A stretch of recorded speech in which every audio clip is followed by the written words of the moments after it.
June 6, 1944, Normandy, France. Colonel Hilary St. George Saunders adjusted his binoculars as he observed the German defensive positions from a concealed observation post 3 miles inland from Omaha Beach.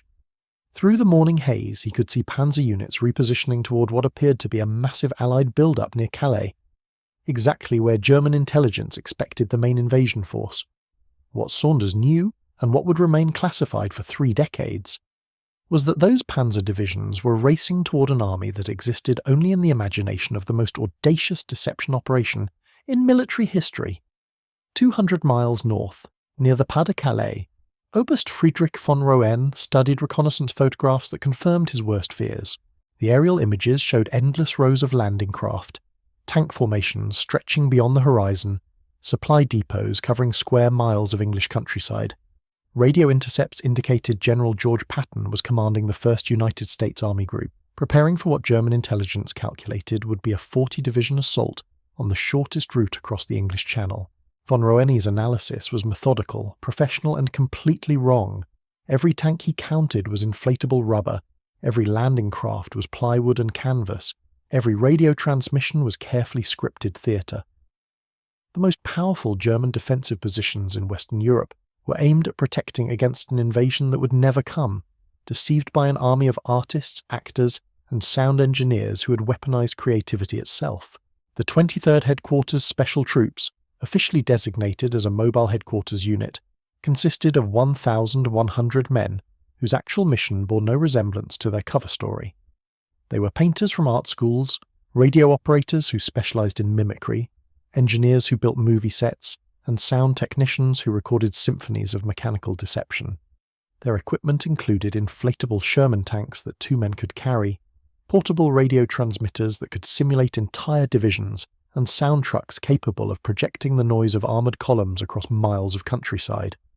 What they lacked in conventional firepower, they compensated for with an understanding that in modern warfare, perception could matter more than reality. The concept had emerged from the brilliant minds at Joint Security Control, the Allied deception planning staff that understood a fundamental truth about German military intelligence. The Wehrmacht operated with Prussian efficiency and methodical analysis, strengths that could be turned into weaknesses through systematic misdirection. If German commanders could be convinced that Allied forces were concentrated where they were not, and absent where they were strongest, entire army groups could be paralyzed by chasing phantoms while real threats materialized elsewhere. Lieutenant Colonel Ralph Ingersoll, a former Fortune magazine editor turned military deception specialist, had proposed the unit's creation in late 1943. His memorandum to the Joint Chiefs of Staff was characteristically direct. Modern reconnaissance makes concealment impossible, but it also makes deception mandatory. The enemy sees everything we do, but we can control what they think they see. Give me 1,000 creative minds and the tools of illusion, and I will create armies where none exist while hiding armies in plain sight. The men selected for this extraordinary mission came from backgrounds that would have seemed absurd in conventional military thinking. Bill Blass, who would later revolutionize American fashion, served as a camouflage specialist. Ellsworth Kelly, destined to become one of America's most celebrated artists, painted dummy vehicles with shadows that fooled aerial reconnaissance. Arthur Singer, who illustrated wildlife guides, created detailed military insignia for fictional units. These men understood visual deception with an expertise no military academy could teach. The technical challenges were immense. Creating a convincing Sherman tank required understanding not just how the vehicle appeared, but how it behaved. The inflatable decoys needed to cast proper shadows, show appropriate wear patterns, and display the subtle details that trained photo interpreters would scrutinize. Every fake antenna had to be positioned correctly. Every simulated tread mark had to follow realistic patterns. The margin for error was measured in degrees of authenticity that could mean the difference between successful deception and catastrophic exposure. Sergeant Victor Dowd, a former Broadway set designer, supervised the construction of what he called the world's largest outdoor theatre. His teams erected entire motor pools of rubber vehicles, complete with maintenance areas, fuel dumps and command posts. From ground level, the installations looked convincingly real. From the air, at the altitudes German reconnaissance aircraft operated, they were indistinguishable from genuine military facilities. The artistry lay not just in construction, but in the careful choreography of apparent activity. The Ghost Army's first major operation, codenamed Elephant, took place in Britain during the spring of 1944 as part of the larger Operation Fortitude deception campaign. Their mission was to simulate the presence of the fictional 1st United States Army Group under Patton's command, convincing German intelligence that the primary invasion target remained the Pas-de-Calais. The scale of the deception was breathtaking. They created the appearance of a 1,000,000-man army group that existed only in German estimates and Allied imagination. Technical Sergeant Harold Lehner operated one of the unit's most sophisticated weapons, a collection of sound trucks equipped with powerful amplifiers and recordings of mechanized units. His library included the distinctive sounds of Sherman tanks warming up at Daundy Roads, and diesel generators pow, half-tracks negotiating Muring field communications. These audio signatures, played at precise volumes and timings, could convince listeners miles away that major armoured formations were moving through areas where no tanks existed. The psychological aspect of the operation required understanding German analytical methods with almost academic precision. Wehrmacht intelligence officers had been trained to look for specific indicators of Allied intentions. Radio traffic patterns, supply accumulations, troop concentrations and command structure deployments all followed predictable patterns that could be reverse-engineered and replicated. The Ghost Army became expert at feeding German intelligence exactly what they expected to see, confirming preconceptions while misleading conclusions. Captain George van der Sluys, the unit's chief signal officer, orchestrated radio deceptions that created the electronic fingerprint of massive formations. His operators transmitted carefully scripted communications that established fictional unit hierarchies, simulated logistical coordination, and maintained the radio discipline that characterized genuine military operations. German signal intelligence, monitoring Allied communications around the clock, recorded traffic volumes that supported their estimates of American force concentrations. The unit's artists faced unique challenges in creating visual deceptions that would survive scrutiny from multiple angles and varying light conditions. Each dummy installation required understanding the technical specifications of genuine equipment, the behavioral patterns of military units, and the observational capabilities of enemy reconnaissance. They became experts in the subtle details that separated authentic military facilities from obvious fakes. Tire tracks had to show realistic wear patterns. Camouflage netting needed weathering consistent with field conditions. Even garbage disposal had to follow military protocols. Master Sergeant John Jarvie, a former commercial artist from Detroit, supervised teams that created dummy aircraft at air bases across southern England. Each inflatable fighter or bomber required precise positioning to suggest operational readiness while avoiding patterns that might reveal their artificial nature. The installations needed to demonstrate appropriate security measures, maintenance activities, and flight operations that would convince German photo analysts studying images captured from 30,000 feet. The success of these early deceptions encouraged 1944, the Ghost Army was more ambitious operations. By May, maintaining the illusion of formations totaling over 200,000 men, supported by thousands of vehicles, hundreds of aircraft, and extensive logistical networks.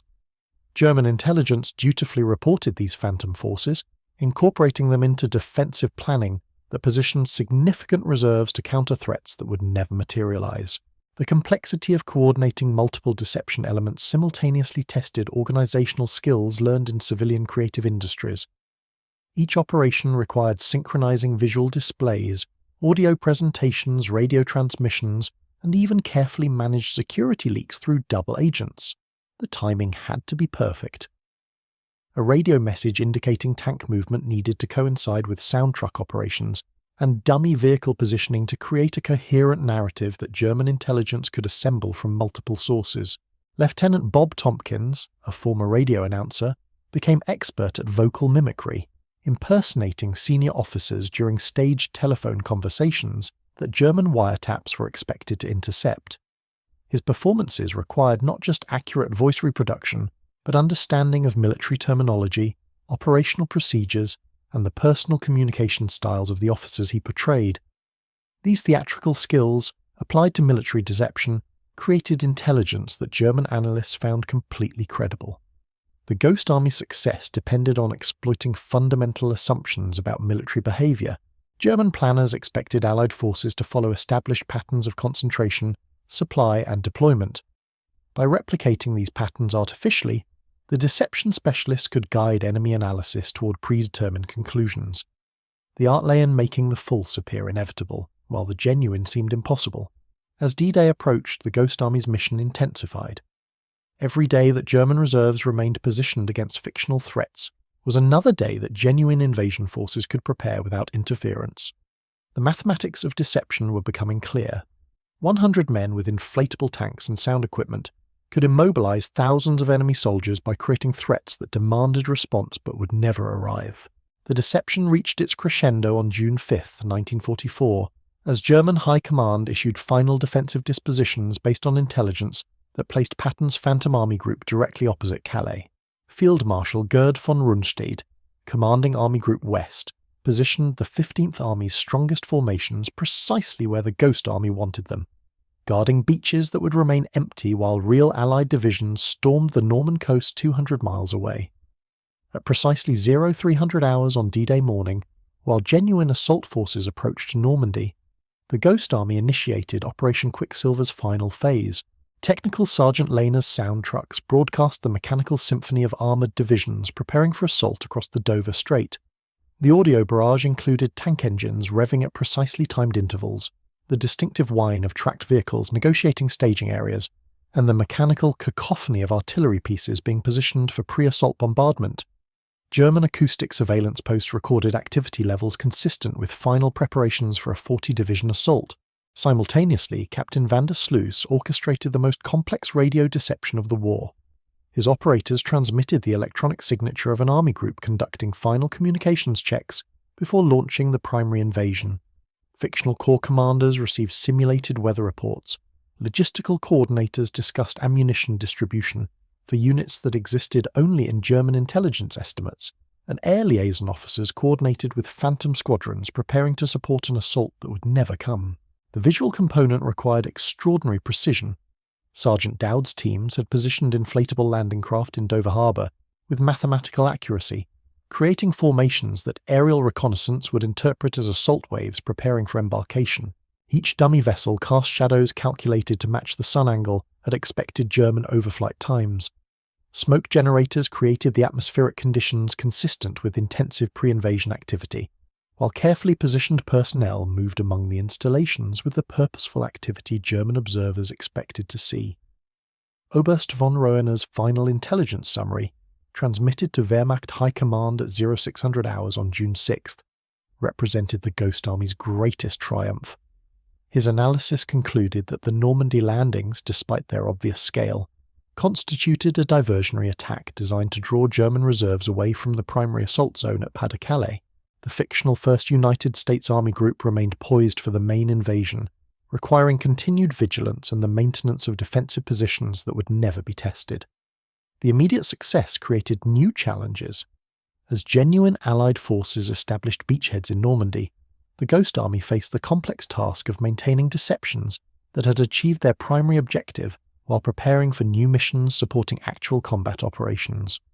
Their transition from strategic deception to tactical support would test capabilities developed through months of theatrical preparation against the immediate demands of battlefield reality.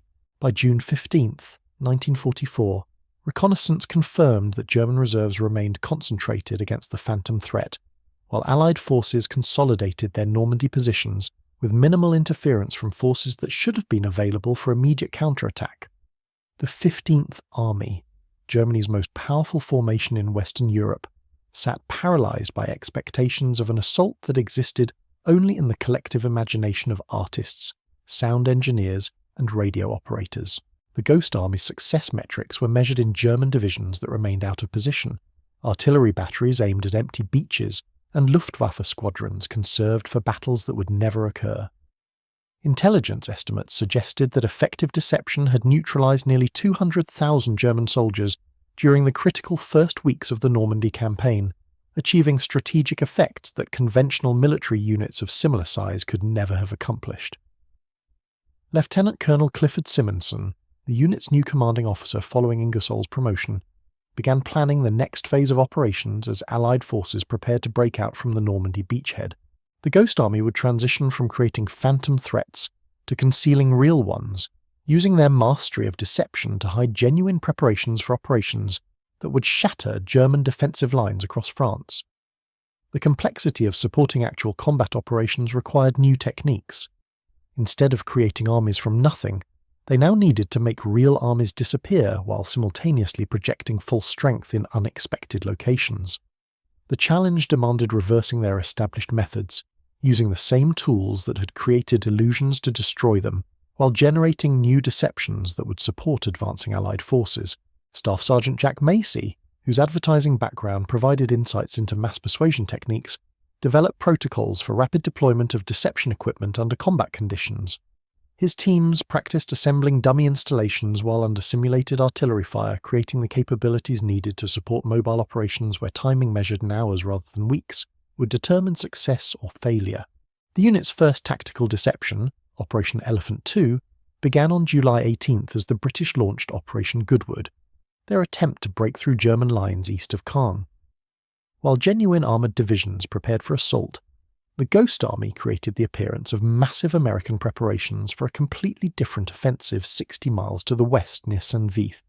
German reserves, already strained by weeks of defensive fighting, faced impossible decisions about where to concentrate their limited strength. Master Sergeant Walter Arnett supervised the rapid construction of dummy supply depots that suggested logistical preparation for operations on a scale that would require German attention, regardless of simultaneous British attacks. His teams worked through the night, creating installations that dawn reconnaissance would reveal as evidence of American intentions that demanded immediate response from forces needed elsewhere.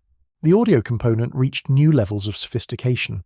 Technical Sergeant Roy Tucker, a former sound engineer from Hollywood, developed mobile recording units that could capture the acoustic signatures of genuine military activity and replay them at different locations with timing that supported deception narratives. German sound detection equipment recorded tank formations, where none existed while missing actual preparations occurring under cover of carefully orchestrated audio masking. Radio deception evolved to support battlefield conditions where communication intercepts provided real-time intelligence. Captain Harold Dahl's operators maintained fictional networks that paralleled genuine command structures, creating electronic confusion that overwhelmed German signal intelligence capabilities already strained by the volume of legitimate Allied communications.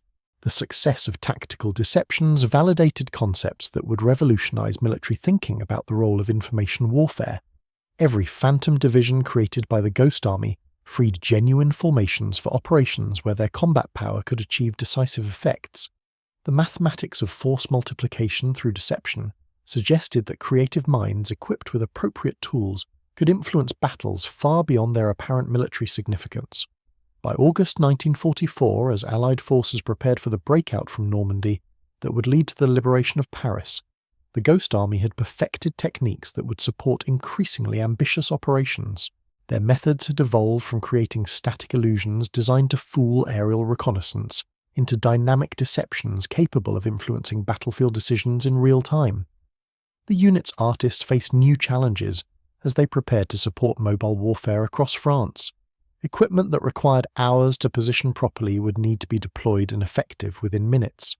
Visual deceptions would need to function while moving, and audio presentations would need to adapt tactical to changing situations where German observation posts could potentially identify sources through direct observation rather than remote surveillance.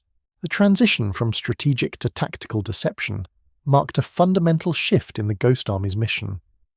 They had proven that creative deception could influence strategic planning at the highest levels of enemy command. Now they would test whether those same capabilities could affect battlefield decisions made by company and battalion commanders facing immediate tactical situations where mistakes meant casualties rather than merely tactical disadvantage. Captain Eugene Blow, whose background in theatrical production provided expertise in managing complex logistics under time pressure, developed rapid each deployment protocols that treat as a military deception operation version of opening night. His teams rehearsed scenarios where entire fictional formations would need to appear, perform their deceptive mission, and disappear before German forces could respond with direct observation or artillery fire. The Ghost Army stood ready to support the campaign that would carry Allied forces from the Norman beaches to the German border, armed with techniques that had already changed the course of history.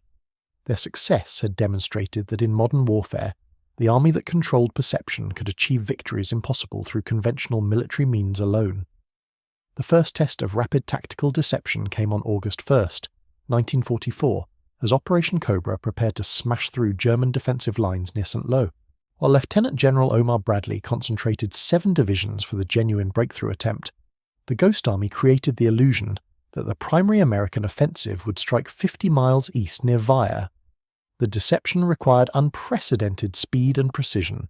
Technical Sergeant Bill Harper's sound crews had less than 18 hours to establish audio signatures suggesting 2 armoured divisions massing for assault in terrain where German observation posts could potentially detect inconsistencies through direct visual confirmation rather than aerial reconnaissance. The complexity of coordinating multiple deception elements under combat conditions revealed new dimensions of their challenge. Staff Sergeant Arthur Shilstone, whose commercial art background had taught him to work under impossible deadlines, supervised teams assembling dummy tank formations, while German artillery fell within 2 miles of their positions.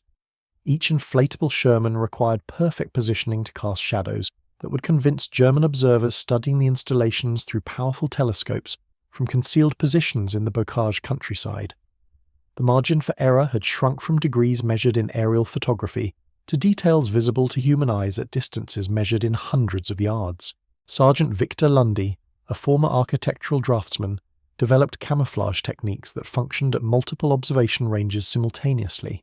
His installations needed to fool aerial reconnaissance flying at 20,000 feet while withstanding scrutiny from German forward observers positioned less than a mile away. The artistry required understanding not just how military equipment appeared, but how it behaved under different lighting conditions, weather patterns, and angles of observation that could change moment by moment as the sun moved across the sky. The radio deception reached levels of complexity that strained even experienced operators. Captain Jack Young coordinated transmissions that created the electronic signature of corps-level preparations, while maintaining communication security that would survive German direction-finding equipment operating within range of the fictional formations. His operators transmitted carefully scripted conversations between phantom commanders discussing ammunition requirements, weather conditions, and tactical coordination with supporting units that existed only in German intelligence estimates and carefully maintained Allied fiction. Master Sergeant George Silk documented the operation through photography that would remain classified for decades. His images captured the surreal reality of warfare where rubber tanks commanded more enemy attention than steel divisions, where sound trucks broadcasting recorded engine noise influenced German defensive planning more effectively than actual armoured formations, and where artists armed with paintbrushes achieved tactical effects that conventional weapons could not duplicate. The psychological pressure on German commanders became evident through intercepted communications. Oberst Heinrich Fruttwitz, commanding Heer von L. 2nd Panzer Division, reported to Army Group B headquarters that American concentrations near Vira required immediate reinforcement of defensive positions that were already undermanned due to casualties from weeks of continuous fighting. His request for additional artillery support came at the precise moment when those guns were desperately needed to counter the genuine preparation for Operation Cobra 50 miles away. The success creating effects throughout CASC the German defensive system. Each fictional threat required real responses that weakened genuine defensive positions. Artillery batteries repositioned to counter phantom attacks, reconnaissance aircraft diverted to monitor non-existent formations, and reserve units moved to blocking positions that would never be tested. The mathematics of deception were proving more effective than conventional force multipliers, creating tactical advantages that no amount of additional divisions could have achieved. Lieutenant William Sales, whose experience directing community theatre productions Hingel taught him to create convinctions with resources, supervised limited the most ambitious element of the Vire deception. His teams constructed an entire field hospital complex complete with Red Cross markings, ambulance parks, and medical supply dumps that suggested preparation for casualties from a major offensive. German intelligence analysts, trained to recognize logistical indicators of impending operations, interpreted the medical preparations as confirmation that American forces were planning significant combat operations in the wrong exactly location too. The audio includeception evolved as soon that German elements detection equipment had never encountered. Technical Sergeant James Flora, a former radio engineer, developed recordings that layered multiple mechanical signatures to create the acoustic fingerprint of combined arms formations. His sound trucks broadcast the symphony of M4 Sherman engines, warming up at precisely timed intervals, half-track transmissions engaging for convoy movement, and the distinctive whine of tank tracks negotiating muddy terrain that characterized Bocage fighting conditions. The visual component required understanding German reconnaissance patterns with scientific precision. Sergeant Harold Dahl positioned dummy installations to exploit known German observation schedules, creating activity that would be visible during predictable reconnaissance flights, while maintaining apparent security during periods when installations would remain unobserved.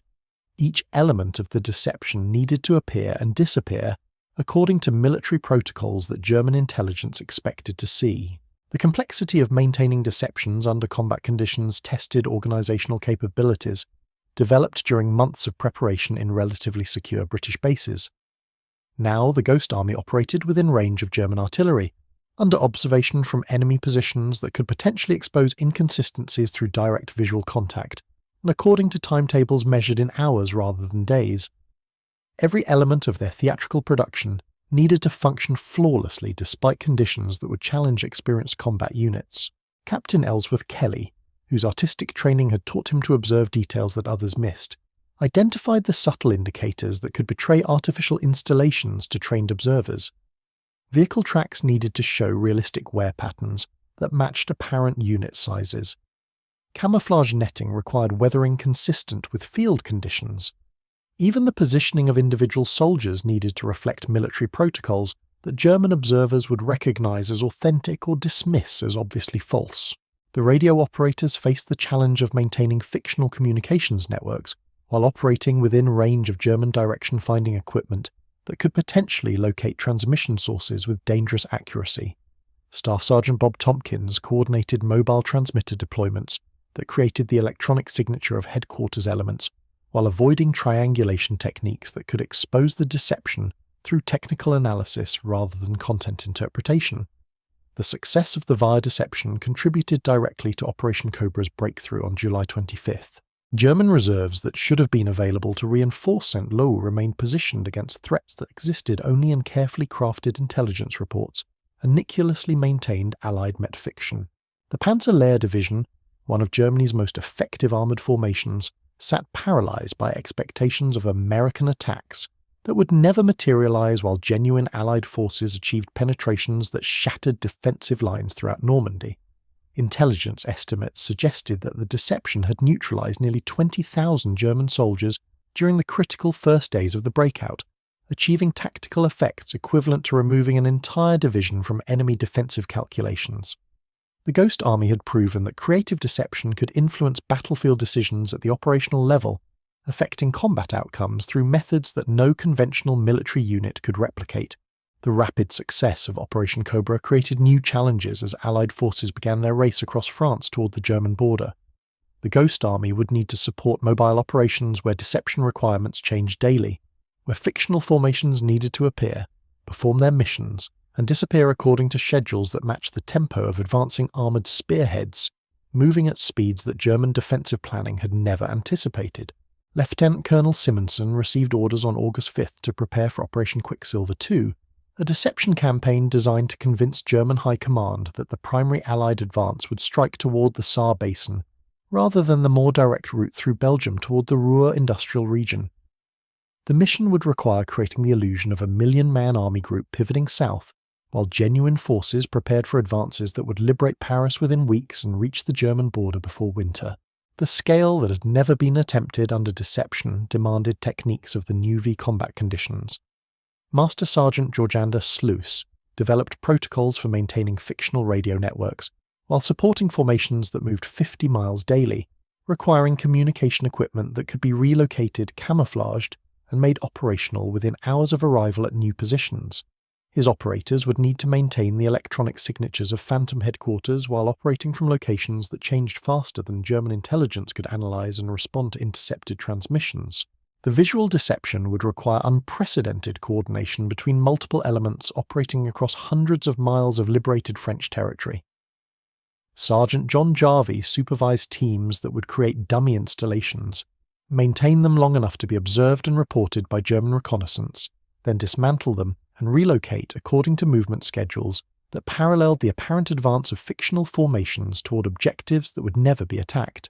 The Ghost Army had evolved from a unit designed to support strategic deception into a formation capable of influencing tactical decisions in real time. Their success demonstrated that in modern warfare, the ability to control enemy perceptions could achieve effects that conventional military capabilities could not duplicate.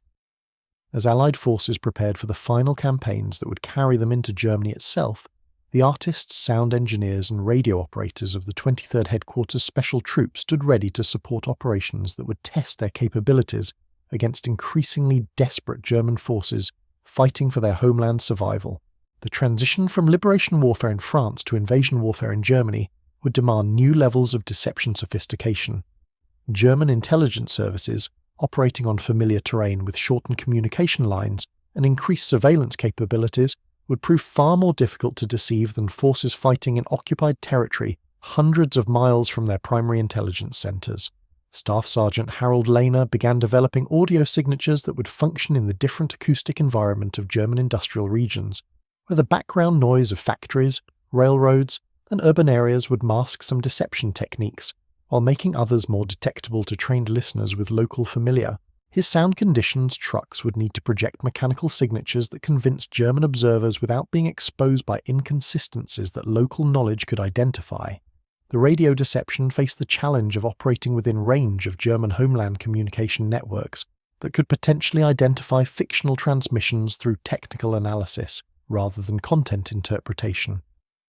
Captain George Rebb developed transmission protocols that would maintain deception effectiveness while avoiding detection methods available to German signal intelligence services operating from fixed installations with sophisticated direction-finding equipment. As August 1944 progressed and Allied forces liberated Paris while racing toward the Belgian border, the Ghost Army prepared for their most challenging mission. They would soon face German forces fighting for their homeland, supported by intelligence services operating on familiar terrain, defended by populations that could potentially observe and report inconsistencies in Allied deception operations. The theatrical skills that had deceived German intelligence across hundreds of miles of occupied territory would face their ultimate test against enemies fighting with the desperation that only defending one's homeland could inspire. The complexity of deceiving German forces on their own territory became evident as the Ghost Army crossed into the Reich in September 1944. Master Sergeant Arthur Singer found himself painting dummy vehicles in German farmyards, while actual residents watched from farmhouse windows, their expressions mixing curiosity with barely concealed hostility. Every brushstroke needed to create shadows that would fool aerial reconnaissance, while avoiding details that local civilians might recognize as obviously fraudulent. The margin for error had narrowed to degrees measured in local knowledge rather than photographic analysis. Technical Sergeant Harold Dahl discovered that German acoustic surveillance had evolved beyond anything encountered in France.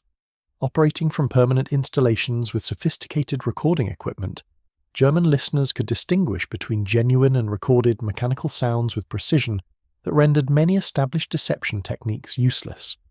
His teams developed new audio signatures that incorporated ambient sounds specific to German industrial regions, creating mechanical symphonies that convinced trained listeners familiar with local conditions. The radio deception faced unprecedented challenges as German signal intelligence services, operating from fixed installations with powerful direction-finding equipment, could triangulate transmission sources with accuracy measured in meters rather than miles. Captain Robert Tompkins coordinated mobile transmitter deployments that created fictional command networks, while avoiding triangulation techniques that could expose deception operators to immediate artillery fire from batteries that knew local terrain with intimate precision. Sergeant Victor Dowd supervised the construction of dummy installations that needed to convince German observers who understood their own countryside with generational familiarity. Each inflatable tank required positioning that accounted for drainage patterns, sight lines, and tactical considerations that local knowledge could identify as authentic or dismiss as obviously false. The artistry demanded understanding not just military protocols, but German agricultural practices, transportation networks, and settlement patterns that shaped how military equipment would logically be deployed. The psychological dimension intensified as German forces fought with desperation that fundamentally altered their analytical behavior. Wehrmacht intelligence officers, facing the prospect of enemy armies advancing toward Berlin, interpreted threat indicators with urgency that made them simultaneously more susceptible to deception and more dangerous when deceptions were discovered. Each fictional formation created by the Ghost Army either drew German reserves away from genuine threats or, if exposed, provided intelligence that could compromise other deception operations across the entire front. Lieutenant William Hayes, whose background in commercial photography had taught him to create compelling images under challenging conditions, documented installations that existed in a surreal landscape where American rubber tanks sat beside German road signs pointing toward Berlin. His photographs captured the collision of theatrical deception with territorial reality, images that would remain classified for decades because they revealed techniques that intelligence services considered too valuable to expose even after the war ended. The speed of Allied advances created logistical challenges that tested every system the Ghost Army had developed. Dummy installations needed to appear, function, and disappear according to schedules that matched armoured spearheads, advancing at rates that German defensive planning had never anticipated. Staff Sergeant Eugene Blow coordinated equipment movements that required greater precision than Broadway productions, timing where errors measured in minutes could expose deceptions to German reconnaissance that operated on schedules adjusted for territorial familiarity. Master Sergeant Jack Massey developed protocols for rapid equipment deployment that functioned despite German civilians who could potentially observe and report unusual activity to local authorities.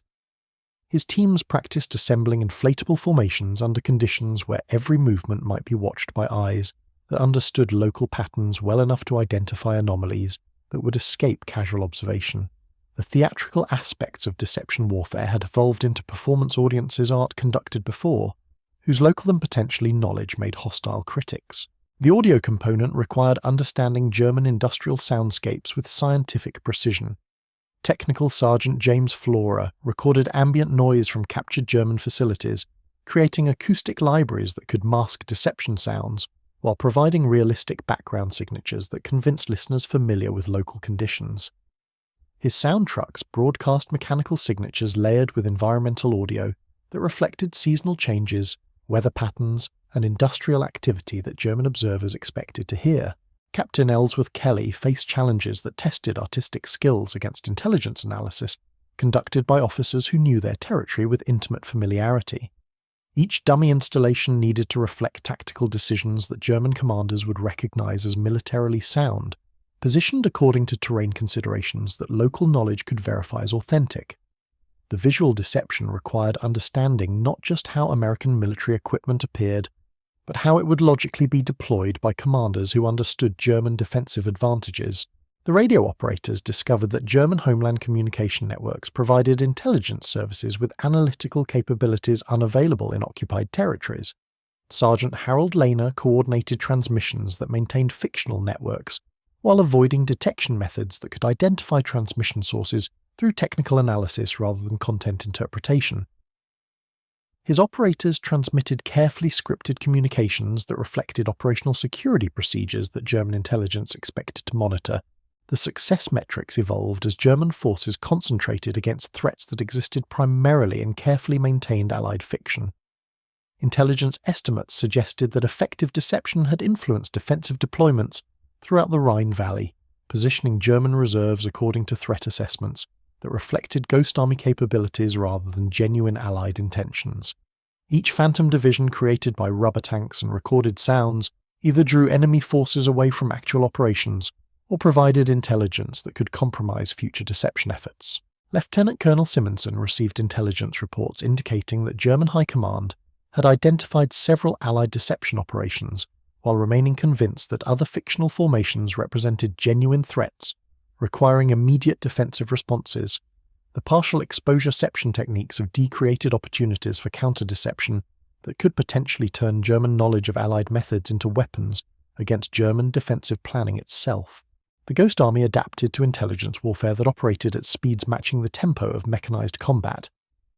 Staff Sergeant Roy Tucker developed mobile deception units that could establish fictional formations, maintain them long enough to influence German decisions, then relocate before enemy forces could respond with direct observation or artillery fire.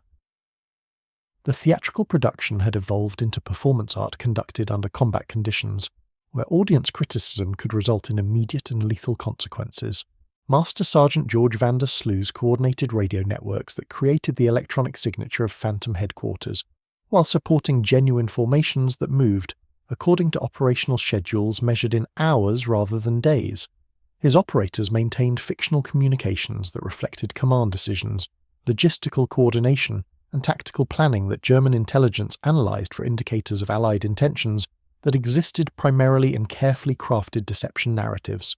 The visual component required techniques that functioned despite German observation from positions that provided sight lines unavailable in occupied territory. Sergeant Arthur Shilstone positioned dummy installations according to terrain analysis that accounted for German defensive advantages while creating tactical deceptions that convinced enemy commanders familiar with local conditions. Each inflatable tank needed to cast shadows, show appropriate wear patterns, and demonstrate activity levels that reflected military protocols that German observers could verify through direct visual contact. The complexity of maintaining multiple deception operations simultaneously tested organizational capabilities that had been developed through months of theatrical preparation. Captain Jack Young supervised coordination between audio, visual, and radio elements that needed to function as integrated performance, while avoiding inconsistencies that German intelligence could identify through cross-referencing multiple observation sources. The margin for error had narrowed to details that could be verified through local knowledge rather than remote surveillance. Intelligence reports indicated that German forces had developed counter-deception techniques specifically designed to identify Allied theatrical operations. Wehrmacht reconnaissance units employed local civilians as observers, used captured American equipment to test deception installations, and coordinated multiple intelligence sources to verify threat assessments through methods that could potentially expose Ghost Army operations to immediate retaliation from forces operating on familiar terrain. The war ended on May 8, 1945, and with it, the most extraordinary deception operation in military history dissolved as quickly as it had materialized. The 23rd Headquarters Special Troops had proven that imagination, armed with inflatable tanks and recorded sounds, could achieve what conventional divisions could not. Through rubber and canvas, through carefully scripted radio transmissions and theatrical genius, 1,100 artists had rewritten the rules of warfare itself. They had demonstrated that in the industrial age, the army that controlled perception controlled reality, and that sometimes the greatest weapon was not steel and gunpowder, but the simple, devastating power of making the enemy see exactly what you wanted them to see.